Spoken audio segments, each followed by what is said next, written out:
Hi friends, എല്ലാവർക്കും മോളിവുഡിൻ്റെ പുതിയൊരു വീഡിയോയിലേക്ക് സ്വാഗതം. OTT പ്ലാറ്റ്ഫോമിൽ റിലീസ് ചെയ്തതും റിലീസ് ചെയ്യാൻ പോകുന്നതുമായ മൂവികളെ കുറിച്ചാണ് ഞാൻ ഈ വീഡിയോയിൽ പങ്കുവയ്ക്കുന്നത്. അപ്പോൾ ഇതുപോലുള്ള വീഡിയോസ് ലഭിക്കുന്നതിന് നിങ്ങൾ ഈ ചാനൽ സബ്സ്ക്രൈബ് ചെയ്യുക.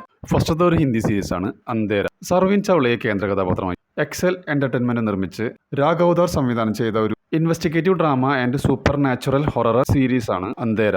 ആമസോൺ പ്രൈമാണ് ഇതിൻ്റെ OTT റൈറ്റ്സ് നേടിയിരിക്കുന്നത്. ഓഗസ്റ്റ് 15 ഇത് OTTയിൽ റിലീസ് ചെയ്യും. അടുത്തതൊരു തെലുങ്ക് മൂവിയാണ് ജൂനിയർ. കിരീടി റെഡ്ഡി, ശ്രീലീല എന്നിവരെ കേന്ദ്ര കഥാപാത്രങ്ങളാക്കി രാധാകൃഷ്ണ റെഡ്ഡി രചനയും സംവിധാനം നിർവഹിച്ച ഒരു ആക്ഷൻ ത്രില്ലർ മൂവിയാണ് ജൂനിയർ.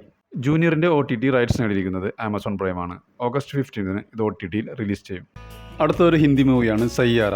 നവാഗതനായ ആഹാൻ പാണ്ഡെയെ നായകനാക്കി മോഹിത് സൂരി സംവിധാനം ചെയ്ത സിനിമയാണ് സയ്യാര. ഇതൊരു റൊമാൻറ്റിക് മൂവിയാണ്. അതോടൊപ്പം സംഗീതത്തിനും പ്രാധാന്യം നൽകുന്നു. ഇത് നിർമ്മിച്ചിരിക്കുന്നത് യാഷ്രാജ് ഫിലിംസ് ആണ്. നെറ്റ്ഫ്ലിക്സ് ആണ് ഇതിൻ്റെ OTT റൈറ്റ്സ് നേടിയിരിക്കുന്നത്. സെപ്റ്റംബർ 12 ഇത് OTTയിൽ റിലീസ് ചെയ്യും. അടുത്തത് കണ്ണപ്പ. വിഷ്ണു മഞ്ജു, മോഹൻലാൽ, അക്ഷയ് കുമാർ, പ്രഭാസ് എന്നിവരെ പ്രധാന കഥാപാത്രങ്ങളാക്കി ഡോക്ടർ മോഹൻ ബാബു നിർമ്മിച്ച് മുകേഷ് കുമാർ സിംഗ് സംവിധാനം ചെയ്ത ഒരു പാൻ ഇന്ത്യൻ ചിത്രമാണ് കണ്ണപ്പ. കീരാത എന്ന കഥാപാത്രത്തെയാണ് ചിത്രത്തിൽ മോഹൻലാൽ അവതരിപ്പിക്കുന്നത്. ചിത്രം തെലുങ്കു, തമിഴ്, മലയാളം, കന്നഡ, ഹിന്ദി, ഇംഗ്ലീഷ് എന്നീ ഭാഷകളിൽ ആമസോൺ പ്രൈമിൽ സ്ട്രീമിംഗ് ആരംഭിച്ചിരിക്കുകയാണ്. അടുത്തതൊരു ഹിന്ദി മൂവിയാണ് ടെഹരാൻ. ജോൺ അബ്രഹാം, മനുഷി ചില്ലാർ എന്നിവരെ കേന്ദ്ര കഥാപാത്രങ്ങളാക്കി ദിനേഷ് വിജയൻ നിർമ്മിച്ച് അരുൺ ഗോപാലൻ സംവിധാനം ചെയ്ത സിനിമയാണ് ടെഹരാൻ. ഇതൊരു ആക്ഷൻ ത്രില്ലർ മൂവിയാണ്. ടെഹരാൻ്റെ OTT റൈറ്റ്സ് നേടിയിരിക്കുന്നത് C5 ആണ്. ഓഗസ്റ്റ് 14 ഇത് OTTയിൽ റിലീസ് ചെയ്യും. അടുത്തൊരു അപ്ഡേറ്റ് ജിന്ന് എന്ന മലയാളം മൂവിയുമായി ബന്ധപ്പെട്ടതാണ്. സൗബിൻ ഷാഹിർ, ഷറഫുദ്ദീൻ, ഷൈൻ ടോം ചാക്കോ, ശാന്തി ബാലചന്ദ്രൻ എന്നിവരെ കേന്ദ്ര കഥാപാത്രങ്ങളാക്കി സിദ്ധാർത്ഥ് ഭരതൻ സംവിധാനം ചെയ്ത സിനിമയാണ് ജിന്ന്. ഇത് ഒരു കോമഡി ഹൊറർ മൂവിയാണ്. ഒരു ഏവറേജ് അഭിപ്രായമാണ് സിനിമയ്ക്ക് തിയേറ്ററിൽ നിന്നും ലഭിച്ചത്. ആമസോൺ പ്രൈമാണ് ഇതിൻ്റെ OTT റൈറ്റ്സ് നേടിയിരിക്കുന്നത്. റിലീസ് ഡേറ്റ് ഇതുവരെ പ്രഖ്യാപിച്ചിട്ടില്ലെങ്കിലും പുതിയ റിപ്പോർട്ട് പ്രകാരം ഈ മാസം ഇത് റിലീസ് ചെയ്യും. അടുത്തതൊരു മലയാളം മൂവിയാണ് ബാന്ദ്ര. ദിലീപാണ് ഇതിൽ കേന്ദ്ര കഥാപാത്രത്തെ അവതരിപ്പിക്കുന്നത്. ഇതൊരു ആക്ഷൻ ത്രില്ലർ മൂവിയാണ്. ഇതിൻ്റെ OTT റൈറ്റ്സ് നേടിയിരിക്കുന്നത് ആമസോൺ പ്രൈമാണ്. പുതിയ റിപ്പോർട്ട് പ്രകാരം ഈ മാസം ലാസ്റ്റ് വീക്ക് ഇത് OTTയിൽ റിലീസ് ചെയ്യും. അടുത്തൊരു മലയാളം മൂവിയാണ് നടികർ. ടോവിനോ തോമസിനെ നായകനാക്കി ലാൽ ജൂനിയർ സംവിധാനം ചെയ്ത സിനിമയാണ് നടികർ. ടോവിനോ തോമസിനെ കൂടാതെ ദിവ്യ പിള്ള, സൗബിൻ ഷാഹിർ, ബാലു വർഗീസ്, സുരേഷ് കൃഷ്ണ, ഭാവന എന്നിവർ ഇതിൽ മുഖ്യവേഷത്തിലെത്തുന്നു. സൈന പ്ലയിലൂടെ OTTയിൽ സ്ട്രീമിംഗ് ആരംഭിച്ചിരിക്കുകയാണ്. അടുത്തത് ഒരു മലയാളം മൂവിയാണ് വ്യസനസമേതം ബന്ധുമിത്രാദികൾ. അനശ്വര രാജൻ, സിജു സണ്ണി, ജോമൻ ജ്യോതിർ എന്നിവരെ കേന്ദ്ര കഥാപാത്രങ്ങളാക്കി S വിപിൻ രചനയും സംവിധാനം നിർവഹിച്ച സിനിമയാണ് വ്യസനസമേതം ബന്ധുമിത്രാദികൾ. മനോരമ മാക്സ് ആണ് ഇതിൻ്റെ OTT റൈറ്റ്സ് നേടിയിരിക്കുന്നത്. ഓഗസ്റ്റ് 14 ഇത് OTTയിൽ റിലീസ് ചെയ്യും.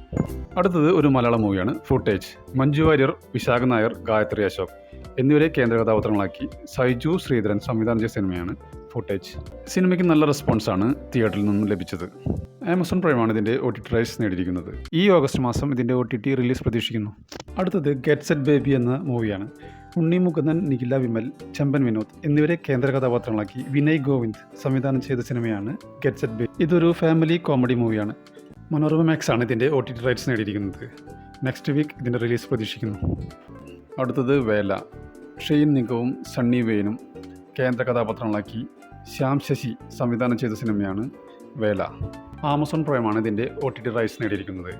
ഇതിൻ്റെ റിലീസ് ഡേറ്റ് ഇതുവരെ പ്രഖ്യാപിച്ചിട്ടില്ലെങ്കിലും ഈ മാസം ഇത് റിലീസ് ചെയ്യുമെന്നാണ് പുതിയ റിപ്പോർട്ടുകൾ. അടുത്തൊരു മലയാളം മൂവിയാണ് മാരീസൻ. ഫഹദ് ഫാസിൽ, വടിവേലു എന്നിവരെ കേന്ദ്ര കഥാപാത്രങ്ങളാക്കി സുധീഷ് ശങ്കർ സംവിധാനം ചെയ്ത സിനിമയാണ് മാരീസൻ. ഇതൊരു കോമഡി ത്രില്ലർ സിനിമയാണ്. ചെറുകിട മോഷണങ്ങളുമായി ജീവിക്കുന്ന ദയ തടവ് ശിക്ഷ കഴിഞ്ഞ് പുറത്തിറങ്ങുന്നു. അങ്ങനെ ദയ മോഷ്ടികനായ ഒരു വീട്ടിൽ കയറുന്നതും അവിടെ അൽഷിമേഴ്സ് രോഗിയായ ഒരു വയോധികനെ ചങ്ങലയിൽ ബന്ധിക്കപ്പെട്ട നിലയിൽ കാണുന്നതും ആ വയോധികനെ അവിടെ നിന്ന് മോചിപ്പിച്ച് അവർ രണ്ടുപേരും നടത്തുന്ന യാത്രയാണ് ഈ കഥയുടെ ഇതിവൃത്തം. നെറ്റ്ഫ്ലിക്സ് ആണ് ഇതിൻ്റെ OTT റൈറ്റ്സ് നേടിയിരിക്കുന്നത്. ഇതിൻ്റെ റിലീസ് ഡേറ്റ് ഇതുവരെ പ്രഖ്യാപിച്ചിട്ടില്ല. പുതിയ റിപ്പോർട്ടുകൾ പ്രകാരം ഈ മാസം 22 ഇത് റിലീസ് ചെയ്യും. അടുത്തൊരു മലയാളം മൂവിയാണ് JSK. സുരേഷ് ഗോപി, അനുപമ പരമേശ്വരൻ, ശ്രുതി രാമചന്ദ്രൻ എന്നിവരെ കേന്ദ്ര കഥാപാത്രങ്ങളാക്കി പ്രവീൺ നാരായണൻ രചനയും സംവിധാനവും നിർവഹിച്ച സിനിമയാണ് JSK. ഇതൊരു ആക്ഷൻ ത്രില്ലർ മൂവിയാണ്. ഇതിൻ്റെ OTT റൈറ്റ്സ് നേടിയിരിക്കുന്നത് C5 ആണ്. ഓഗസ്റ്റ് 15 ഇത് OTTയിൽ റിലീസ് ചെയ്യും. അടുത്തൊരു മലയാളം മൂവിയാണ് ഡൊമിനിക്. മമ്മൂട്ടിയെ നായകനാക്കി ഗൗതം വാസുദേവനാണ് സംവിധാനം ചെയ്ത ഒരു മിസ്റ്ററി കോമഡി ത്രില്ലർ മൂവിയാണ് ഡൊമിനിക്. ഇതിൻ്റെ നിർമ്മാണം മമ്മൂട്ടി കമ്പനിയാണ്. ഇതിൽ മമ്മൂട്ടിയെ കൂടാതെ ഗോകുൽ സുരേഷ്, സിദ്ദിഖ്, വിനീത്, വിജയ് ബാബു എന്നിവർ പ്രധാന വേഷങ്ങളിലെത്തുന്നു. ആമസോൺ പ്രൈമാണ് ഇതിൻ്റെ OTT റൈറ്റ്സ് നേടിയിരിക്കുന്നത്. പുതിയതായി കിട്ടിയ റിപ്പോർട്ട് പ്രകാരം ഡൊമിനിക്കിൻ്റെ OTT റിലീസ് ഡേറ്റ് വന്നിരിക്കുന്നത് ഓഗസ്റ്റ് 28 അടുത്തത് ബസൂക്ക. മമ്മൂട്ടി, ഗൗതം മേനോൻ എന്നിവരെ പ്രധാന കഥാപാത്രങ്ങളാക്കി ഡിനോ ഡെന്നിസ് തിരക്കഥെഴുതി സംവിധാനം ചെയ്ത സിനിമയാണ് ബസൂക്ക. ഇതൊരു ആക്ഷൻ ത്രില്ലർ മൂവിയാണ്. കൊച്ചിയുടെ പശ്ചാത്തലത്തിലാണ് കഥ നടക്കുന്നത്. ഗുണ്ടാസംഘങ്ങളും ക്രൈംസുമായി പോകുന്ന കൊച്ചിയെ തൻ്റെ പ്രവർത്തനങ്ങളോടെ മാറ്റിയെടുക്കുന്ന ACP ബെഞ്ചമിൻ ജോഷുവ അങ്ങനെ ഇരിക്കെ ചില മോഷണങ്ങൾ നടക്കുകയും ഈ മോഷണങ്ങളുമായി ബന്ധപ്പെട്ടിട്ടുള്ള അന്വേഷണങ്ങളുമാണ് ഈ കഥ പറയുന്നത്. C5 ആണ് ഇതിൻ്റെ OTT റൈറ്റ്സ് നേടിയിരിക്കുന്നത്. ബസുയുടെ റിലീസ് ഡേറ്റ് ഇതുവരെ പ്രഖ്യാപിച്ചിട്ടില്ല. ഈ മാസം സർപ്രൈസ് റിലീസ് ഉണ്ടാവുന്നതാണ് പുതിയ റിപ്പോർട്ട്. ഇതുപോലുള്ള വീഡിയോസ് ലഭിക്കുന്നതിന് ഈ ചാനൽ സബ്സ്ക്രൈബ് ചെയ്യുക.